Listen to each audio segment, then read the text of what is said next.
ఈ Google centre రావటానికి వీలు లేదు అని చెప్పి ఈ వైసీపీ అరాచక పార్టీ, ఈ వైసీపీ దోపిడీ పార్టీ చనిపోయిన రైతుల పేరు మీద భూసేకరణ జరగటానికి వీల్లేదు అని చెప్పి కోర్టుల్లో పిటిషన్లు వేయటం జరిగింది. ఇది పర్యావరణానికి అడ్డుగా నిలుస్తుంది ఈ గూగుల్ డేటా సెంటర్ అని చెప్పి పిటిషన్లు వేయటం జరిగింది. అంతేకాకుండా రాయితీలు ఇవ్వటానికి వీల్లేదు అని చెప్పి మా ప్రభుత్వంపై విరుచుక పడటం జరిగింది. కోర్టు మెట్లెక్కటం జరిగింది.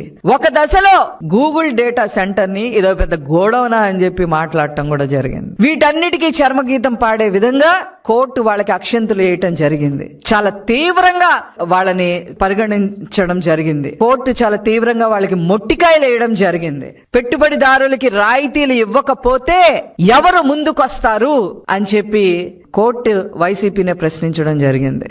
ఇంకా ఏమీ చేసేది లేక ఇప్పుడు క్రెడిట్ చోరీకి పాల్పడుతూ ఇది ఎప్పుడో వచ్చింది, ఆ రోజే వచ్చింది, మేము ఆ రోజే చేశాము అని చెప్పి ఆ గుడివాడ అమర్నాథ్, ఆ కోడిగుడ్డు మంత్రి మాట్లాడటం మొదలు పెట్టాడు. రేపు శంకుస్థాపన అయిన తర్వాత కూడా ఖచ్చితంగా ప్రెస్ మీట్ పెట్టడం జరుగుతుంది. వాళ్ళు క్రెడిట్ చోరీకి బానిసల్లాగా మారడం జరిగింది. అది అందరికి కూడా తెలిసిన విషయమే. గుడివాడ అమర్నాథ్ ని నేను సూటిగా ఒకటే ప్రశ్న అడుగుతున్నా, మీ హయాంలో ఒక్క పరిశ్రమ తీసుకొచ్చారా? చంద్రబాబు గారు తీసుకొచ్చిన పరిశ్రమల్ని మీరు వెళ్ళగొట్టిన మాట వాస్తవం కాదా?